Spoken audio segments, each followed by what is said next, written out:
ഉത്തരം തരാത്ത, പേടിപ്പിക്കുന്ന, കേട്ടവരെല്ലാം അത്ഭുതപ്പെടുന്ന ഒരു യഥാർത്ഥ സംഭവം.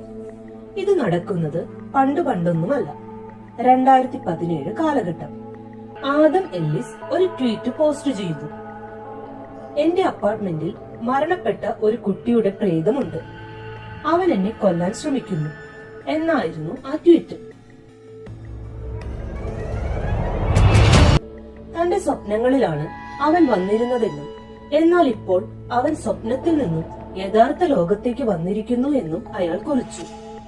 അയാൾ ആദ്യമായി അവനെ കണ്ടപ്പോൾ ആദം സ്ലീപ്പ് പാരാലിസിസിൽ ആയിരുന്നത്രേ.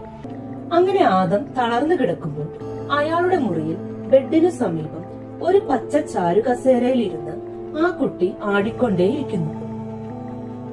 ആ കുട്ടി അയാളെ തന്നെ നോക്കിക്കൊണ്ടിരുന്നു. കുറച്ചു കഴിഞ്ഞ് ആ കസേരയിൽ നിന്നും എഴുന്നേറ്റ്